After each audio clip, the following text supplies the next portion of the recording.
परेशान तो कांग्रेस है, परेशान कुछ समझ में नहीं आ रहा हूँ तो हो क्या रहा है। सामूहिक नेतृत्व जो भारतीय जनता पार्टी के पास है उसके किसी भी चेहरे को पार्टी आगे करेगी।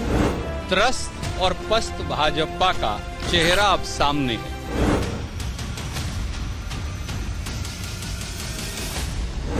अब बेचारे तोमर जी परेशान है, कल रात से उन्हें नींद नहीं आई। सुना हम तो डूबेंगे, तुमको भी ले डूबेंगे सनम, ये हालत कर दी उनकी। तो मोदी का मिजाज भी अलग है, मेहनत भी अलग है और मिशन भी अलग है।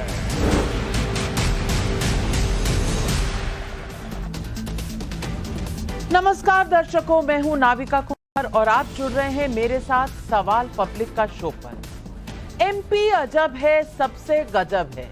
मध्य प्रदेश टूरिज्म की ये थीम लाइन आज मुझे फिर याद आ रही है, लेकिन वहां की पॉलिटिक्स के कॉन्टेक्स्ट। कल बीजेपी ने मध्य प्रदेश विधानसभा चुनाव की लिस्ट में 3 केंद्रीय मंत्रियों नरेंद्र सिंह तोमर, प्रहलाद पटेल और फग्गन सिंह उल्हस्ते को मैदान में उतार दिया। इसके अलावा पार्टी महासचिव कैलाश विजयवर्गीय के अलावा 4 सांसद राकेश सिंह, उदय प्रताप सिंह, गणेश सिंह और रीति पाठक को भी टिकट दे दिए गए हैं। नरेंद्र मोदी के इस फैसले की वजहें क्या हो सकती हैं? क्या ये शिवराज सरकार की एंटी इनकम्बेंसी से निपटने का प्लान है? क्या इसमें 2024 के देश के चुनाव को लेकर कोई संदेश है? वैसे तो कांग्रेस ने इस फैसले को बीजेपी का डर बता दिया है, लेकिन मोदी ने बीते 9 सालों में कई चौंकाने वाले फैसले लेकर एक दांव से सब कुछ सेट किया है। क्या अब की बार भी वही वैसा ही कुछ होने जा रहा है? क्या जब विपक्ष की इंडी गठबंधन की एकता कभी बंगाल तो कब पंजाब में खींचतान को लेकर सवालों के घेरे में है, तो मोदी मध्य प्रदेश के फैसले से बीजेपी से सामूहिक नेतृत्व का आईना विपक्ष को दिखा रहे हैं। एमपी में अजब प्रयोग बीजेपी का डर है या मोदी का मास्टर स्ट्रोक? यही है आज सवाल पब्लिक का।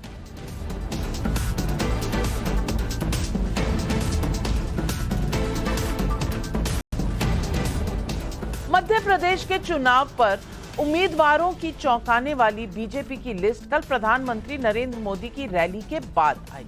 भोपाल में बीजेपी के इस कार्यकर्ता महाकुंभ में नरेंद्र मोदी ने कहा था, कांग्रेस पहले बर्बाद हुई, फिर बैंकरप्ट हुई और अब उसने पार्टी को चलाने का ठेका अर्बन नक्सलियों को ही दे दिया है। कांग्रेस में अब अर्बन नक्सलियों की ही चल रही है। लेकिन कल बीजेपी उम्मीदवारों की लिस्ट के आउट होने के बाद बीजेपी ने यह संदेश देने की कोशिश की है कि उनके यहां पार्टी से बड़ा कोई नहीं, भले वो हैवीवेट केंद्रीय मंत्री ही क्यों ना हो। जबकि सूत्रों के मुताबिक ये फैसला नरेंद्र सिंह तोमर के मन मुताबिक नहीं है। कम से कम सुबह ऐसा लगा उनके हाव भाव देखकर। इस फैसले में मुख्यमंत्री शिवराज सिंह चौहान के लिए भी राजनीतिक संदेश छिपे होने के कयास लगाए जा रहे हैं। शिवराज की उम्मीदवारी भी अभी घोषित नहीं हुई है। सुनिए शिवराज सिंह चौहान और नरेंद्र सिंह तोमर की ये प्रतिक्रिया। और भारतीय जनता पार्टी नहीं हो पाएगा। विजय को सुनिश्चित कर दिया है। हमारे सारे दिग्गज चुनाव लड़ेंगे। कांग्रेस कह रही है कि चुनाव हार गए। परेशान तो कांग्रेस है, परेशान कुछ समझ में नहीं आ रहा हूँ तो हो क्या रहा है। इसलिए बौखलाहट में ऐसी बातें कर रहे हैं। सर आपका भी नाम 3 केंद्रीय मंत्री है। कुल मिला के पार्टी का जो नेतृत्व का निर्णय है सिरोधार्य है। मध्य प्रदेश के उम्मीदवारों की 3 लिस्ट बीजेपी निकाल चुकी है। उधर कांग्रेस ने अभी एक भी नाम घोषित नहीं किया है, लेकिन कांग्रेस ये बताने पर जरूर जुट गई है कि मध्य प्रदेश में बीजेपी डरी हुई है। सुनिए कांग्रेस महासचिव रणदीप सुरजेवाला का ये बयान। अब उन्हें यह मालूम है शिवराज सिंह और ज्योतिरादित्य सिंधिया को कि वो चुनाव हार चुके हैं, तो उन्होंने एक नई शतरंज की चाल चली। भारतीय जनता पार्टी करारी शिकस्त और हार का सामना कर रही है और ऐसे में उन्होंने कल ये स्वीकार कर लिया कि उनके पास चुनाव लड़ाने योग्य उम्मीदवार कांग्रेस मध्य प्रदेश को लेकर बीजेपी की रणनीति पर तंज कस रही है, लेकिन मध्य प्रदेश पर विपक्ष के इंडिया अलायंस की क्या रणनीति है, इसे नहीं बता रही है कांग्रेस पार्टी। क्या वहां पूर्व सीएम कमलनाथ अकेले ही कांग्रेस का कैंपेन चला रहे हैं? बाकी कांग्रेस के नेता उनके साथ हैं या नहीं? मैं आपको याद दिलाना चाहती हूं कि इंडिया अलायंस ने अपनी पहली रैली भोपाल में करने का फैसला किया था, लेकिन ये रैली हो नहीं सकी क्योंकि सूत्रों के मुताबिक सनातन पर डीएमके के स्टैंड से कमलनाथ का हिंदुत्व का कैंपेन मेल नहीं खाता। इस बीच इंडिया अलायंस में कैसे खींचातानी मची हुई है, ये भी आप देख लीजिए। आम आदमी पार्टी के खिलाफ पंजाब में नेता विपक्ष प्रताप सिंह बाजवा ने इस बयान से समझा दिया कि वहां चल क्या रहा है। टाइम है 13 ਦੀਆਂ 13 सीटां कांग्रेस ने लड़नियां ने, साडा समर्थन दो। 13 सीटां ते जित्ती है, मैं तुहानू यकीन दिवाना है सरकार ये उस तो बाद 13 सीटां जे तुसीं सानू जिताओगे 2 महीना तो वध नहीं कटेगी, क्योंकि मिनिमम 32 बंदे मौजूदा जिहड़ी आप दी सरकार दे एमएलए ने मेरे नाल टच ने 32 आदमी। प्रताप सिंह बाजवा के इस बयान के बाद पंजाब के मुख्यमंत्री भगवंत मान और उनके बीच सोशल मीडिया पर ट्विटर वॉर पर बहस भी हो गई। एक तरफ कह रहे हैं कि 32 एमएलए उनके टच में हैं और दूसरा कि लोकसभा में कोई सीट शेयरिंग का हिसाब किताब नहीं। तो पब्लिक आज पूछ रही है सवाल। पब्लिक का सवाल नंबर 1, स्टेट इलेक्शन में सांसदों, केंद्रीय मंत्रियों को टिकट डर है या मास्टर स्ट्रोक? एमएलए चुनाव में बड़े चेहरे उतारना जाति और क्षेत्रवाद की राजनीति जवाब है? सवाल नंबर 3, इंडिया अलायंस में सीटों पर कला आगे बड़ी फूट का इशारा दे रही है? यही है आज सवाल पब्लिक का। और इन सवालों के जवाब देने के लिए आज हमारे साथ मौजूद हैं नलिन कोहली, बीजेपी के वरिष्ठ प्रवक्ता हैं, डॉक्टर वरुण पुरोहित कांग्रेस के समर्थक हैं, विवेक श्रीवास्तव राजनीतिक विश्लेषक हैं, आशुतोष वरिष्ठ पत्रकार हैं, अवनीजेश अवस्थी जी राजनीतिक विश्लेषक भी हमारे साथ जुड़ रहे हैं। नलिन कोहली जी, सबसे पहले तो मैं आप ही से शुरू करती हूं क्योंकि कांग्रेस का कहना है आप डर गए हैं, एंटी इनकम्बेंसी से भी डर लग रहा है और कांग्रेस से भी आपको मध्य प्रदेश में डर लग रहा है। हालांकि कांग्रेस की एक भी लिस्ट नहीं आई, लेकिन 3 मंत्री, 1 जनरल सेक्रेटरी और तमाम नए सांसद भी उतार दिए गए हैं। कोई तो वहां मध्य प्रदेश में 33 साल बाद कुलहस्ते जी लड़ने जा रहे हैं। ये इमरजेंसी डिक्लेयर कर दी है बीजेपी ने, डर गई है, नर्वस है कि ये आपकी रणनीति है? उत्तर प्रदेश और कई अलग अलग राज्यों में भारतीय जनता पार्टी के जो राष्ट्रीय स्तर पे वरिष्ठ नेता हैं, चुनाव लड़े, जीते, मंत्री भी बने। मध्य प्रदेश में अगर हमारे जो वरिष्ठ नेता हैं, कांग्रेस पार्टी अगर मानती है कि वो लड़के डर के माहौल से लड़ रहे हैं, तो मैं इसकी निंदा करूंगा और हंसूंगा भी, क्योंकि हमारे वरिष्ठ नेता उतर जाए मैदान में तो कांग्रेस के लिए चिंता की बात है, भाजपा के लिए कैसे? मतलब ये बड़ी अद्भुत बात होगी। जो हमारे दिग्गज नेता है अगर वो जाते हैं किसी स्थान पर चुनाव लड़ने के लिए, तो ये हमारी डर की कैसी बात हुई? ये तो कांग्रेस के लिए एक चिंता का विषय होना चाहिए। दूसरी बात, हमारी पार्टी में पहले हम कार्यकर्ता हैं, फिर हमारे पद होते हैं ऐसे। तो इसीलिए कार्यकर्ता है मध्य प्रदेश से, चुनावी क्षेत्र में उतर रहे हैं, तो हम मानते हैं कि हम कड़ी से कड़ी एक लड़ाई लड़ने वाले हैं। 20 साल से हमारी सरकार है और हम मानते हैं इस बार और अच्छे रूप से होगा।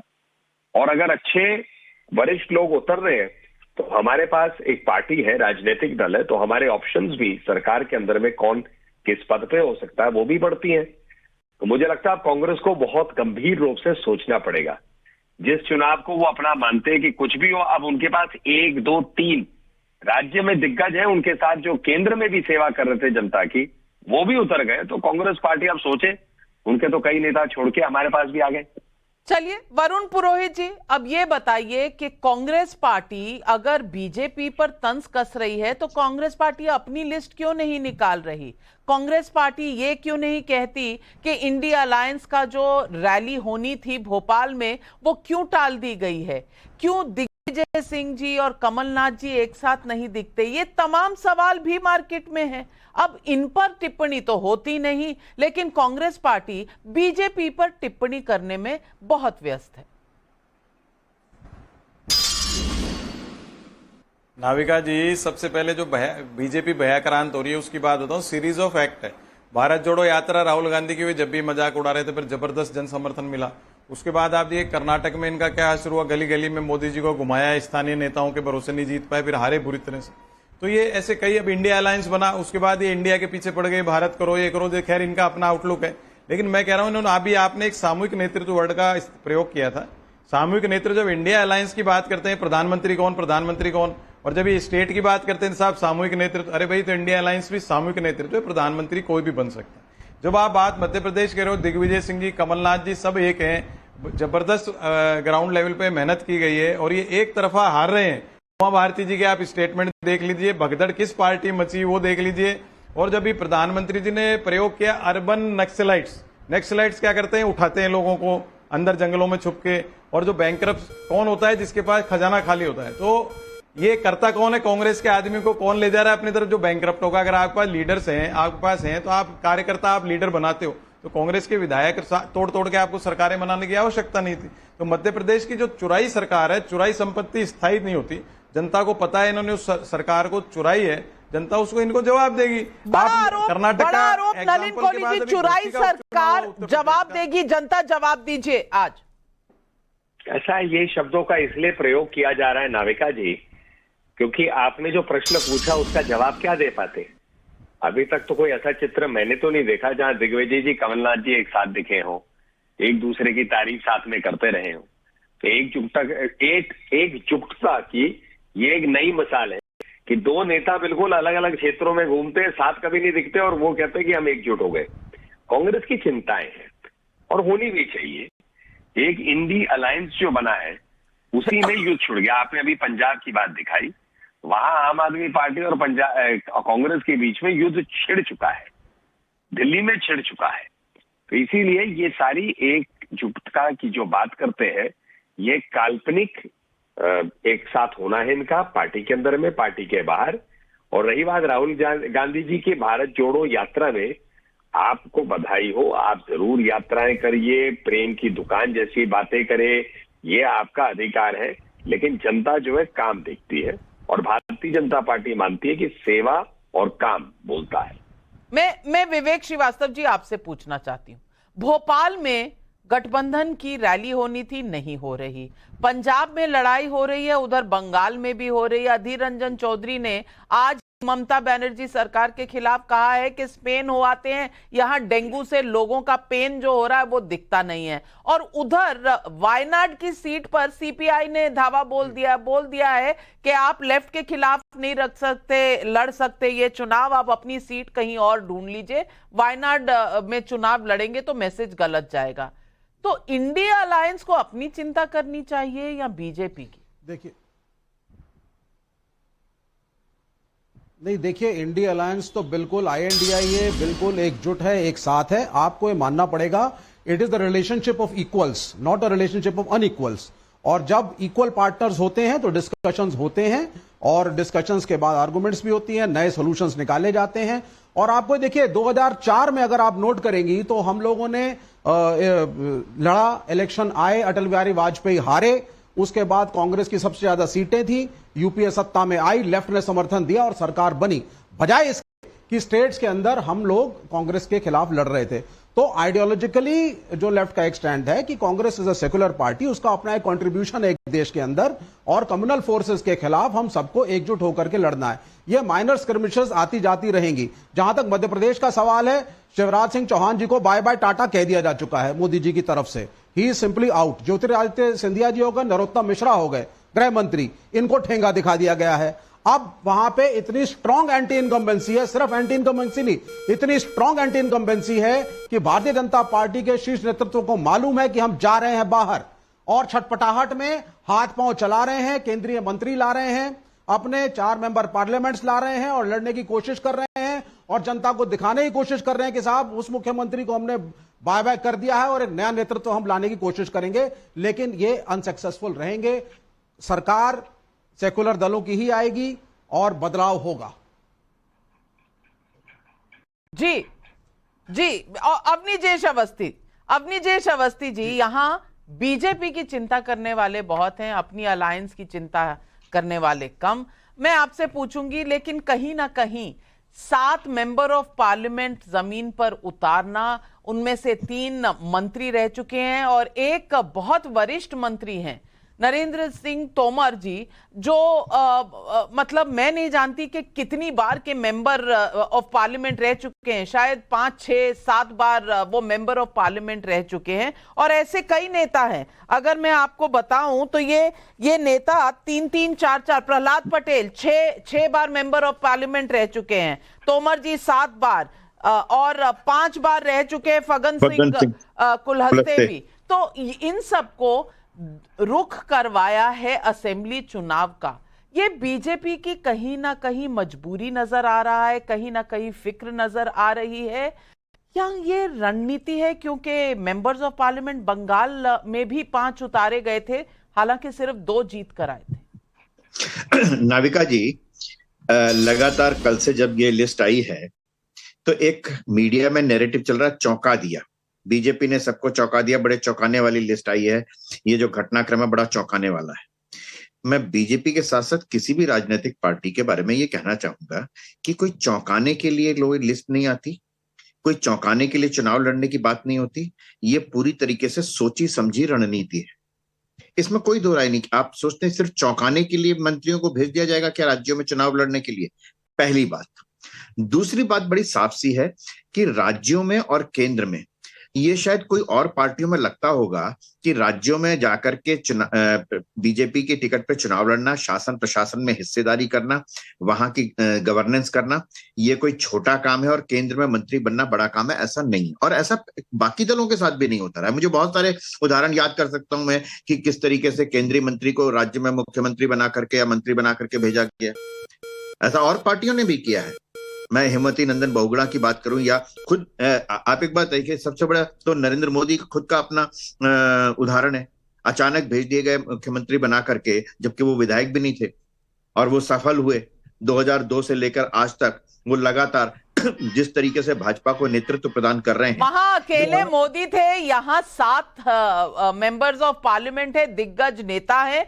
आशुतोष जी, आपसे पूछना चाहूंगी, आपका एक्सपीरियंस है पत्रकारिता में, तो मैं आपसे पूछूंगी, अवनीजेश अवस्थी जी कह रहे हैं कि ये लिस्टें जो हैं ये चौंकाने के लिए नहीं आती, मानती हूं, लेकिन फिर भी जब आती हैं तो चौंका देती हैं, ये कोई म्यूचुअली एक्सक्लूसिव तो नहीं है। और दूसरी बात कि 7 लोग भेजे गए ऐसी सीटों पर जो 2018 में बीजेपी 5 इनमें से हार चुकी है, और कुछ ऐसी सीटें हैं जहां पर तो वो मुझे लगता है 2093 के बाद कभी जीती ही नहीं। तो ये कहीं ना कहीं बीजेपी इस बार या तो बिल्कुल फैसला करके आई है कि जो भी हो जाए जीतना ही है, और या फिर कुछ फेरबदल ऐसे हो रहे हैं कि जिनकी मंत्रिमंडल में जरूरत नहीं है, वो असेंबली चले जाए। देखिए, ये जो लिस्ट है, ये लिस्ट इस बात का प्रतीक है कि कहीं ना कहीं भारतीय जनता पार्टी के अंदर मध्य प्रदेश को लेकर एक गंभीर चिंता है। और कोई भी राजनीतिक दल होगा, अगर उसको लगता है कि वो उसको जीतने में दिक्कत पैदा हो रही है या हार सकती है, तो जाहिर सी बात है उसके लिए अपनी रणनीति बनाएंगे, उस रणनीति का हिस्सा है। आप जानते हैं, मैं कभी नहीं कहता कौन सी पार्टी जीत रही, कौन सी पार्टी हार रही, लेकिन मध्य प्रदेश के अंदर आज की तारीख में भारतीय जनता पार्टी के लिए दिक्कत है। और इसके अलावा जो दूसरी चीज है वो ये कि मध्य प्रदेश के अंदर भारतीय जनता पार्टी अब शिवराज सिंह चौहान के अलावा एक वैकल्पिक नेतृत्व की तलाश कर रही है। 18 साल तक वो मुख्यमंत्री रहे हैं, और 18 साल से बीच में अगर 1-1.5 साल छोड़ दिया जाए तो इस दौरान पहली बार ऐसा हो रहा है जब केंद्रीय नेतृत्व को यह लग रहा है कि शिवराज सिंह चौहान के रहते हुए भारतीय जनता पार्टी वहां नहीं जीत सकती है, इसलिए कुछ दूसरे बड़े नेताओं को वहां उतारने की जरूरत है। ये जो 7 के 7 बड़े नेताओं का जो नाम आया है, अगर इनमें से किसी से भी पूछेंगे तो शायद 1-2 को छोड़कर कोई भी विधानसभा का चुनाव लड़ना नहीं चाहेगा, और सब लोकसभा का चुनाव लड़ना चाहेंगे। कैलाश विजयवर्गीय के तो लोगों ने कहा कि खुद उन्होंने कहा कि मैं तो उम्मीद नहीं कर रहा था मुझे टिकट मिला, मैं तो खुद चकित हूं। इसका मतलब मेंटली तैयार नहीं थे। तो एक बात बिल्कुल स्पष्ट है, न सिर्फ मध्य प्रदेश के अंदर, राजस्थान के अंदर और छत्तीसगढ़, तीनों राज्यों के अंदर भारतीय जनता पार्टी जो स्थापित नेता हैं, जो अभी तक छत्रप थे, उनके विकल्प के तौर पर दूसरे नेताओं की तलाश कर रही है। और वो एक्सपेरिमेंट इससे भी है कि नई नेता आना चाहिए, दूसरा इससे भी है कहीं ना कहीं चिंता है कि पार्टी जो है उतना अच्छा नहीं कर पाएगी इस वजह से। अन्यथा 15 साल मुख्यमंत्री रमन सिंह का आज कोई नाम लेने वाला नहीं है। शिवराज सिंह चौहान के चेहरे के सामने चुनाव लड़ना नहीं चाहते हैं। वसुंधरा राजे सिंधिया को पूरी तरीके से साइडलाइन कर दिया है। तो ये दोनों चीजें से विकल्प बहुत सारी चीजें कही आशुतोष जी ने। पहले नलिन कोहली जी जवाब दीजिए हर एक सवाल का। पत्रकारों के सवाल हमेशा ऐसे तीरों की तरह चलते हैं, तो पहले तो आशुतोष जी के सवालों के जवाब दीजिए, फिर अवनीजेश जी आपके पास बिहारी। नहीं, ये आशुतोष जी का एक अपना विश्लेषण है और मैं उससे सहमत नहीं हूं। किसी भी चीज को देखने के दो पहलू हैं भाई, ग्लास में पानी आधा है या खाली या आधा भरा, देखने का पहलू है। उनको ये हार की निशानी दिखती है, मुझे नहीं दिखती है। हमारे पास नेतृत्व की कमी ना हो तो ये कैसे भाजपा के लिए खराब बात हो सकती है। हमारे पास अगर अच्छे नेता हैं, चुनावी क्षेत्र में उतर रहे हैं, तो ये तो प्रतिद्वंदी के लिए चिंता का विषय हो सकता है, हमारे लिए नहीं। मतलब ये तो पहली बार मैंने सुना है कि जो लड़ने वाला अखाड़ा का एक पहलवान होता है वो जमीन में उतर जाए तो पहलवान को घबराना चाहिए, दूसरे वाले को नहीं। तो अब ये ठीक है, विश्लेषण का एक अंग है, उनका अधिकार है, उन्होंने अपनी बात रखी, मैं उससे सहमत नहीं हूं। दूसरी बात, आशुतोष जी ने खुद ही कहा कि मैं कभी भी ये प्रिडिक्ट नहीं करता, भविष्यवाणी नहीं करता हूं कि चुनाव हारेंगे या जीतेंगे, पर मध्य प्रदेश में उन्होंने भविष्यवाणी कर दी। तो इसीलिए आशुतोष जी ने एक वाक्य में दो अलग अलग चीजें कह दी। मैं जहां तक इसको मानता हूं कि चुनाव हारी या जीती जाती है ईवीएम मशीन में, और वो उसी दिन तय होता है जिस दिन वोट होता है। और भारत की जनता जो है, अब एक हम काफी एक परिपक्व लोकतंत्र है, वो ऐसे किसी को बताती नहीं कौन जीत रहे हार रहे। कर्नाटका की बात भी पहले उठी थी, कर्नाटका में हमारा वोट शेयर वहीं का वहीं था, लगभग 35%।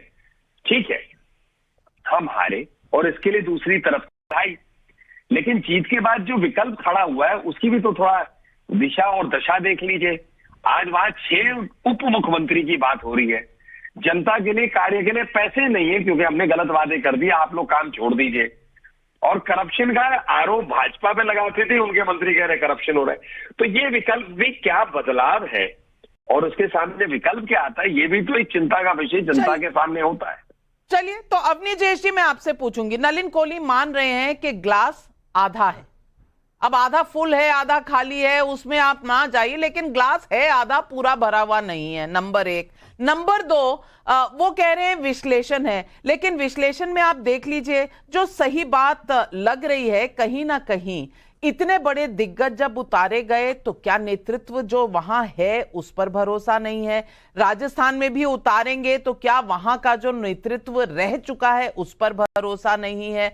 और सवाल फिर यह भी उठता है कि आप इतने सारे दिग्गज अगर उतार रहे हैं तो क्या लोकसभा के लिए भी एक मैसेज दे रहे हैं? ये तमाम सवाल सबके दिमाग में हैं। अब इनका एक आंसर तो होना पड़ेगा, क्योंकि चाहे नलिन जी कहें ईवीएम से ही पता चलता है कौन जीतता है हारता है, लेकिन सर्वे हर पार्टी कराती है, हर हफ्ते कराती है, हर 4 दिन में कराती है। क्यों कराती है? ईवीएम का इंतजार कर लेते। नाविका जी, पहले तो मैं वरुण जी की बात का एक जवाब दे दूं। इन्होंने कहा था चोरी कर ली। अरे भैया, राजस्थान में 6 विधायक बीएसपी के आपने मिलाए, मध्य प्रदेश में बीएसपी के विधायक आपने मिलाए, दूसरे लोगों पे उंगलियां उठाते हैं। उससे पहले आप अपनी देख लीजिए, अगर आपको तो याद नहीं होगा शायद, लेकिन जाकर के इतिहास में देख लीजिए, भजनलाल जी पूरी की पूरी पार्टी चेंज हो गई थी। यहाँ तो कुछ लोग आए थे, वहां तो पार्टी ने अपना पूरा अपना हिसाब किताब ही बदल लिया था। किसी और पार्टी के टिकट पे चुने गए मुख्यमंत्री और किसी और पार्टी के मुख्यमंत्री बने। नीतीश जी को देख लीजिए आप। इसलिए आप ये मत कहिए, पहली बात तो। दूसरी, नाविका जी, एक बात बड़ी साफ सी है कि 2018 के चुनाव में भी मध्य प्रदेश में 109 और 114 सीटें आई थी। उसको 15 साल की एंटी इनकम्बेंसी जैसी बात पर 109 और 114 का जो फिगर है और जो वोट परसेंटेज है, उसको अब ध्यान रखना चाहिए। ये लोग राजनीतिक विश्लेषक के रूप में मैं भी यहाँ पे बैठा हूं, आशुतोष जी भी हैं, राजनीति को बड़े करीब से जानते हैं, पत्रकारिता करते रहे हैं और आज भी करते हैं। लेकिन एक बात बिल्कुल निष्पक्ष होकर मानना चाहिए कि इसके बावजूद हिमाचल प्रदेश में क्या वोट परसेंटेज है? सरकार बनी ठीक है, लेकिन कभी तो बीजेपी के हार का या जीत का जो विश्लेषण कर दिया जाता है कि कितने परसेंट वोटों के साथ है ये सरकार बनाई हुई है जी, कितने परसेंट वोट मिले, और कभी सिर्फ सीट की बात करते हैं। एक कंसिस्टेंसी रहनी चाहिए तमाम पूरे देश में, पहली बात। दूसरी बात, जितने बड़े नाम आपको दिख रहे हैं वे सब राज्यों की राजनीति से ही, उसी राज्य की राजनीति से ही उभर करके आए हैं। वो सीधे केंद्र वाले नहीं है, उनकी स्थानीय नेता के रूप में स्थानीय राजनीति से ही उन्होंने शुरू की हो। आप किसी का भी नाम ले लीजिए, इनमें से सब स्थानीय राजनीति रहे। मध्य प्रदेश के राजनेता के रूप में उन्होंने राजनीति की है।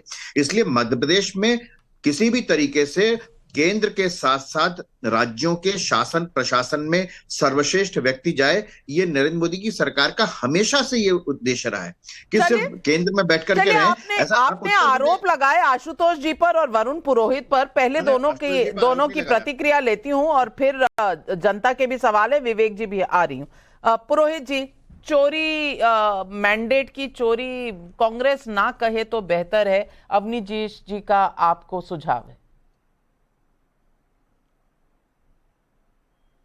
नाविका जी, इन्होंने जस्टिफाई कर दिया, कंसिस्टेंसी की बात कर रहे थे कि भाई कांग्रेस ने किया इसलिए बीजेपी भी कर रही है, तो कोई इन्होंने खुद ने इक्वलाइजेशन कर दिया कि बीजेपी भी ऐसे करेगी। तो ठीक है, सारी पार्टियां ऐसी। अभी आप अजीबो गरीब की बात करो, अजीबो गरीब बात देखिए, एआईएडीएमके छोड़ के चली गई, हाल ही में जेडीएस को मिला है, उसके लोग असंतुष्ट प्रकट कर रहे हैं। तो आप देखिए इनके 9.5 साल में जितने अलाइज हमेशा के थे जिंदगी भर के, अकाली दल हो, शिवसेना हो, एआईएडीएमके जो कुछ साल से थी, सब छोड़ के क्यों भाग रहे हैं भाई? कोई तो रीजन होगा ही होगा। और दूसरा, मुझे तो ये लग रहा है जो बड़े बड़े नेताओं की बात कर रहे हैं, इनको राज्यों में भेज रहे हैं और वसुंधरा जी, शिवराज चौहान, रमन सिंह जी को साइडलाइन कर रहे हैं, इसके पीछे एक सोच भी ऐसी है कि खाली मैं रहूं, हम नहीं रहे।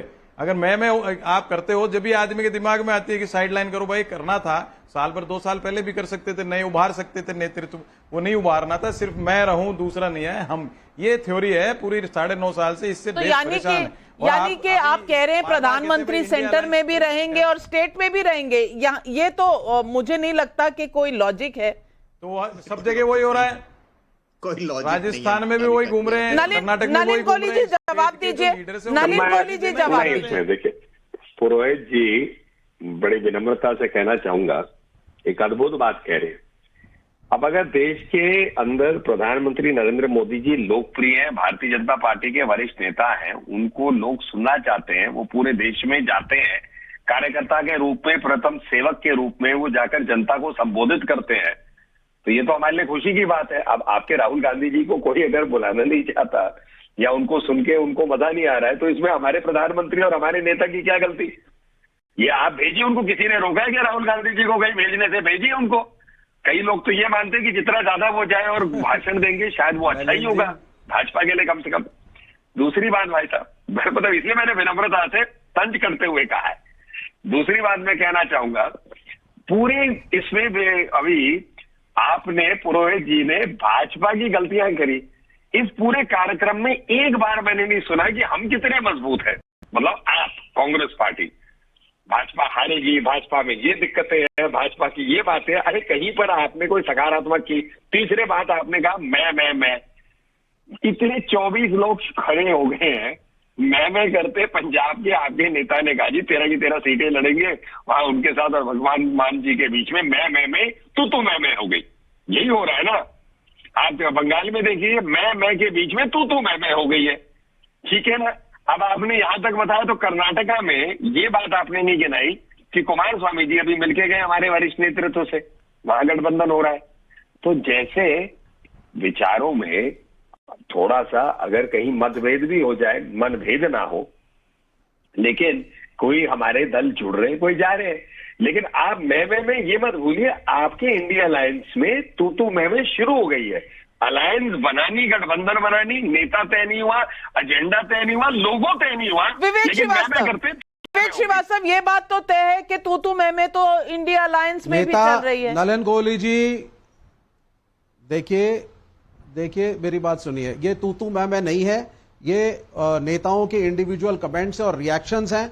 आप देखेंगी जैसे जैसे चुनाव का समय आएगा चीजें स्ट्रीमलाइन होगी, 1-to-1 इलेक्शन लड़ेंगे और गठबंधन साथ लड़ेगा। अभी सीटों की कोई बात डिस्कशन नहीं हुआ है। आप बंगाल का एग्जांपल दे रहे थे भी बैठे हुए नलिन कोहली, उसके पहले पंजाब का दे रहे थे। क्या कुछ डिसाइड हुआ है अभी कि सीटें कौन क्या कितनी लड़ेगा?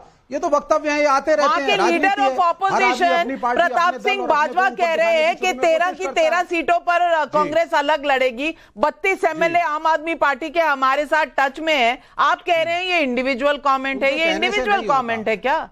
जी, उनको कहने दीजिए ना, उनको ये इंडिविजुअल कमेंट ही है, उनको कहने दीजिए। और सोशल मीडिया पर मुख्यमंत्री और लीडर ऑफ ऑपोजिशन एक ही अलायंस के लड़ रहे हैं आपस में। और आशुतोष जी ये इंडिविजुअल कमेंट्स हैं। तो दिक्कत ये है कि आप बीजेपी पे सवाल उठाएं, आपका हक है, लेकिन आपके अपने घर में क्या हो रहा है, क्या विपक्ष ये देखने से इनकार कर रहा है? नाविका, यहाँ तू मैं हो रही, वहां चूल्हे अलग हो रहे हैं। तमिलनाडु के अंदर आप देख ही लीजिए, वहां लठ बज गई एक दूसरे के ऊपर, और उन्होंने कहा कि हम तुमको नहीं माफ करेंगे, हम तुमको नहीं माफ करेंगे। तो जब कोएलिशन पॉलिटिक्स है तो उसमें ये सब चलेगा और लंबे समय तक चलेगा। मैं तो हमेशा कहता हूं कि अटल बिहारी वाजपेयी ने जब 15 साथियों के साथ जब गठबंधन की सरकार 1998 में बनाई थी, तो उस वक्त उनसे किसी ने पूछा था कि कैसी चल रही सरकार, बोले ममता, समता और जयललिता। अब वो तो बड़ा ऐतिहासिक स्टेटमेंट था, और आपको याद है किस तरीके से हर तीसरे दिन खबर आती है कि अब सरकार गिरेगी, सरकार नहीं गिरेगी, लेकिन 6 साल चली सरकार। तो गठबंधन की पॉलिटिक्स में गठबंधन मैनेज करना, यही तो डेमोक्रेसी है। और उसमें गालियां खूब चलेंगी, मैं तो आपको अभी बता रहा हूं। आप सिर्फ आप पंजाब के बारे में बातचीत कर रहे हैं। अधीर रंजन का स्टेटमेंट आपने नहीं सुना, जो उन्होंने जिस तरीके से ममता बनर्जी के बारे में कहा कि ममता भी खत्म हो जाएगी, टीएमसी भी खत्म हो जाएगी।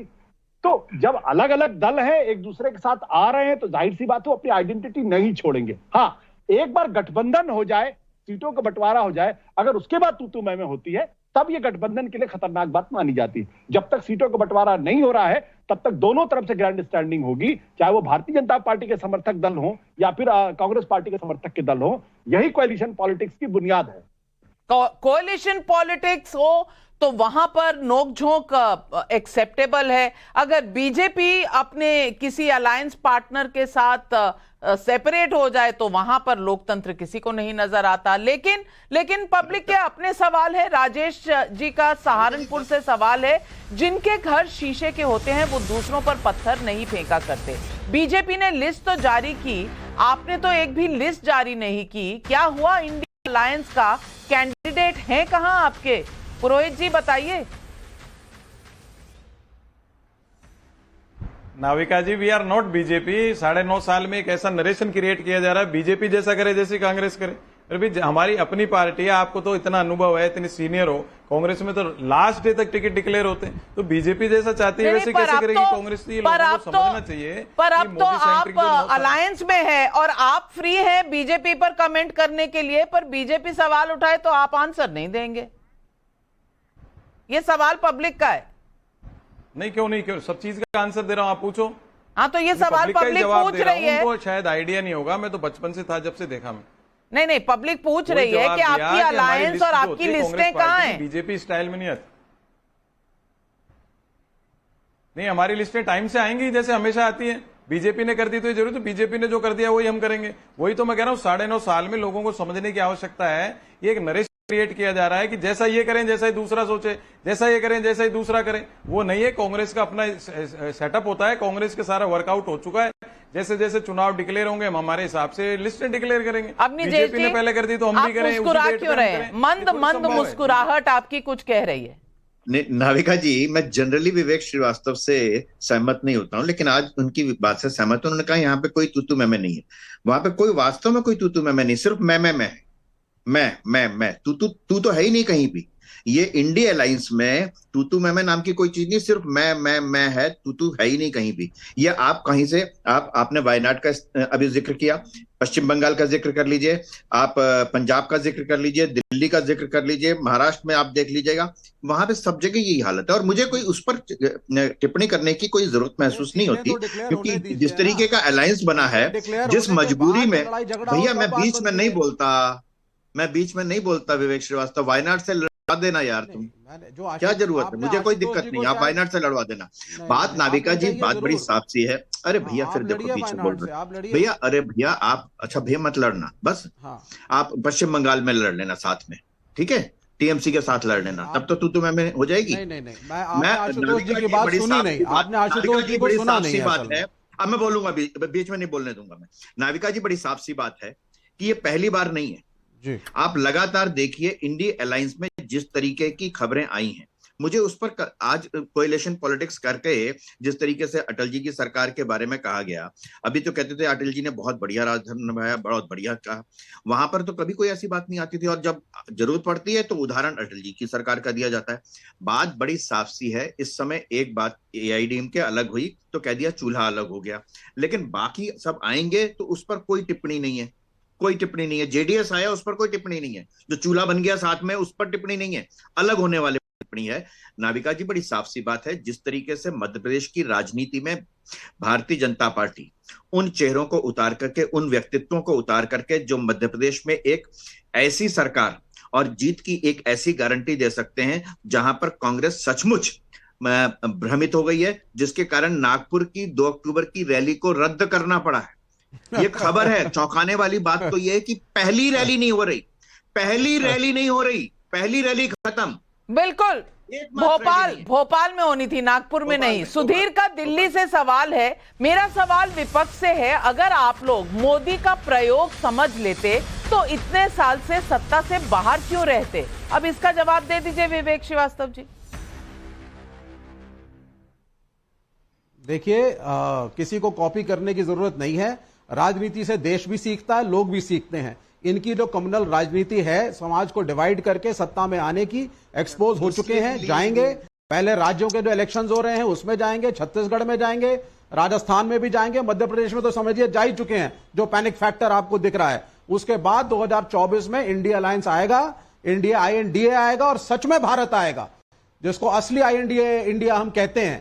ये नकली वाला भारत नहीं जो इनका फर्जी राष्ट्रवाद है भारतीय जनता पार्टी। आपको भारत नकली लगता है? लोग प्रेम से आपको रहेंगे। भारत नकली लगता है विवेक श्रीवास्तव जी? कैसी बात कह रहे हैं, कैसी बात कह रहे हैं? भारत नहीं, फर्जी राष्ट्रवाद, मैंने फर्जी राष्ट्रवाद की बात नहीं, करी आपने भारत कहा, INDIA कहिए उसको या भारत नहीं, आपने भारत कहा था, आपने भारत कहा था, और भारत के नाम को छोड़ दीजिए आप एक तरफ, देश है हमारा। आपको अलायंस के बारे में जो कहना है, इंडिया नाम रखना है, जो भी उसके बारे में कहना है आप कहिए, वो आपकी राजनीति है, लेकिन भारत इस देश का नाम है, भारत इस देश का नाम है, उससे आप खिलवाड़ कर सकते। ये राष्ट्रवाद मैंने कहा है, मैंने भाजपा के नहीं, let us not talk over each other. फर्जी राष्ट्रवाद 1962 में चीन की फौज को चंदा देना, का नाम इंडिया रखा है, की फौज को खून देने से मना करना, उसको काउंटर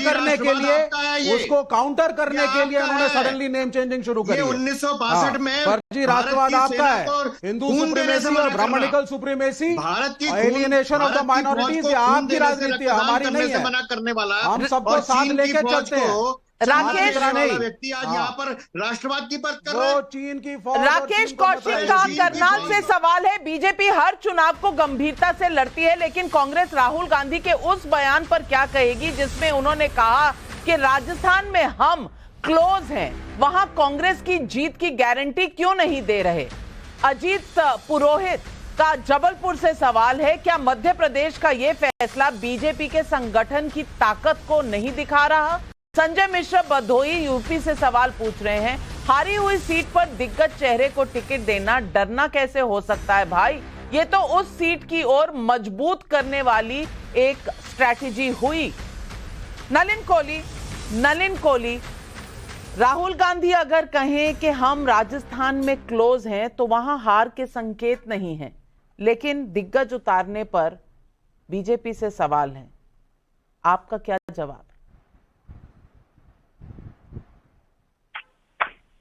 उस पर क्या कहूं मैं नाविका जी, उनके विचार हैं।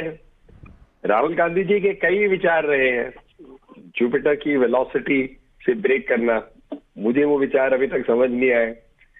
अब उनका अधिकार है, देखिए मैं एक वकील हूं तो अनुच्छेद 19 में बहुत मानता हूं, बोलने की जो स्वतंत्रता है तो राहुल गांधी जी को है, वो अपना विश्लेषण जरूर दे, क्यों नहीं दे, पूर्ण रूप से दे।